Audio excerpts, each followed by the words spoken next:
সিলেট এবং নোয়াখালীর ম্যাচে সৌম্য সরকারের ক্যাচটা নিয়ে একটা বিতর্ক তো অবশ্যই সৃষ্টি হয়েছে। ইথান ব্রুকস একটা ক্যাচ নিয়েছেন এবং আমরা খুবই আনফর্চুনেট যে সৌম্য সরকার যেভাবে আসলে টাচে ছিলেন লাস্ট এনসিএল আমরা দেখতে পেয়েছি, প্রথমবার মতো বিপিএল এ ম্যাচ খেলতে নেমেছেন, ডেফিনেটলি একটা ধামাকাদার কিছু তিনি করবেন সেই প্রত্যাশা তো অবশ্যই করছিলাম, বাট আনফর্চুনেটলি তাকে আউট হয়ে যেতে হয়েছে। এখন এই যে আউটটা তিনি হয়েছেন, it's a 50-50 call, no doubt about that. আপনি আমাকে বিশ্লেষণ করতে পারেন, আমি বলবো যে এটা একটা 50-50 কল। কিন্তু আম্পায়ার যিনি ছিলেন, তৃতীয় আম্পায়ার যিনি ছিলেন, এবং সেটাই আসলে ম্যাটার করে যে তৃতীয় আম্পায়ারের কাছে কি মনে হচ্ছে। দেখেন, আমি একজন ইন্ডিভিজুয়াল, তৃতীয় আম্পায়ার যিনি ছিলেন তিনি আরেকজন ইন্ডিভিজুয়াল। এক একজনের মতাদর্শ বা এক একজনের চিন্তার জায়গাটা ডিফারেন্ট হবে, সেটা খুব স্বাভাবিক।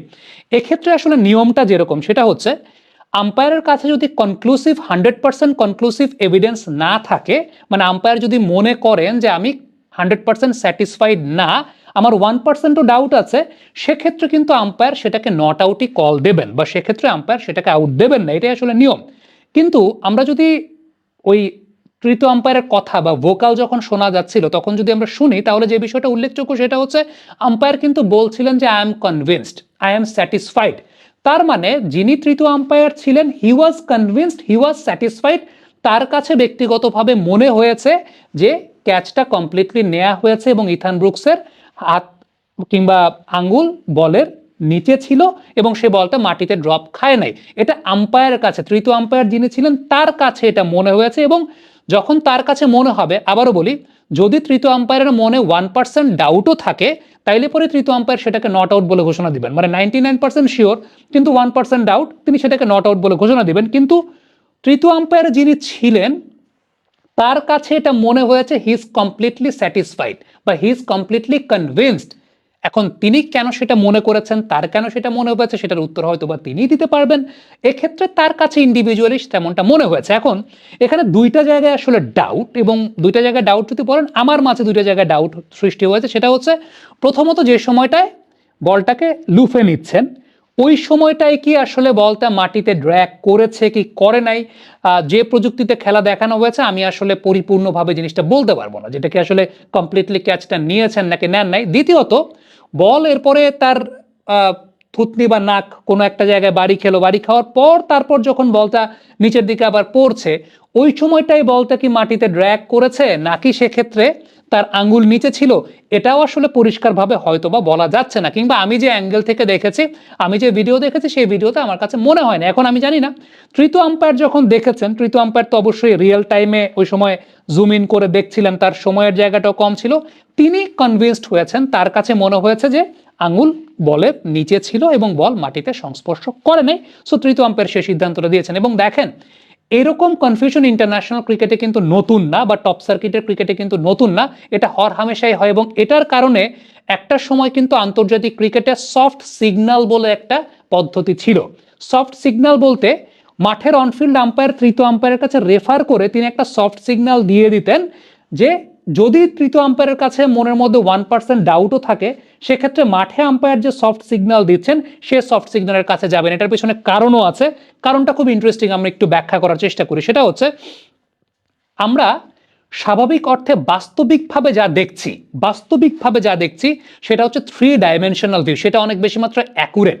3 ডাইমেনশনাল ভিউ বা ত্রিমাত্রিক ভিউ। কিন্তু ক্যামেরার মাধ্যমে আমরা যেটা দেখছি, সাপোজ আপনি এখন আমাকে ক্যামেরার মাধ্যমে দেখছেন, এই যে ক্যামেরার মাধ্যমে বলটাকে আপনি যেখানে দেখছেন, আসলে কিন্তু আপনি যেখানে দেখছেন বলটা কিন্তু আসলে সেখানে না, একটা ডাইমেনশনের পার্থক্য থাকে ক্যামেরার মাধ্যমে দেখার ক্ষেত্রে।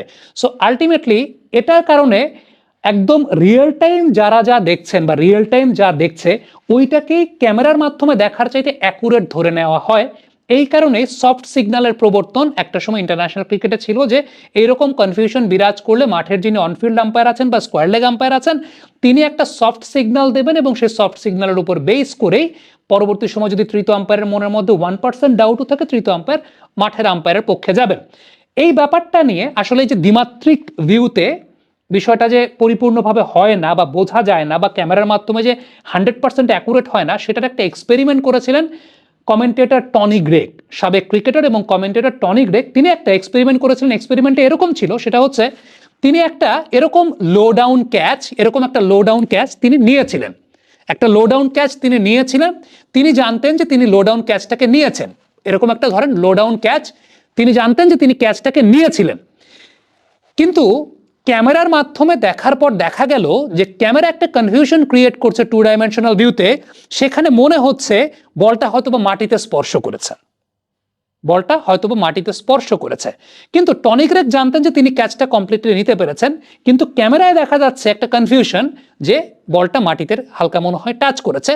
ওই সময়টাতেই বিষয়টা আরো ক্লিয়ার হয়ে গেল যে আমরা ক্যামেরায় যা দেখছি সেই ক্যামেরার ভিউ আর অরিজিনাল ভিউয়ের মধ্যে একটা পার্থক্য আছে, এবং তখনই এই বিষয়টা নিয়ে অনেক কথাবার্তা হচ্ছিল। এবং পরবর্তী সময় কিন্তু আইসিসি সফট সিগন্যালের প্রবর্তন করেছিল, এবং সফট সিগন্যালের প্রবর্তন যখন করা হয়েছে, আপনাদের মনে আছে কিনা 2019 বিশ্বকাপে সম্ভবত লিটন দাস নাকি সৌম্য সরকার, আমার এই মুহূর্তে মনে নাই, হাসমাতুল্লাহ শাহিদে একটা ক্যাচ নিয়েছিলেন, যেই ক্যাচটা মূলত তৃতীয় আম্পায়ার পরবর্তী সময় ডাউট ছিল, অনেক ডাউট ছিল, কিন্তু তৃতীয় আম্পায়ার পরবর্তী সময়ে আউট দিয়েছিলেন।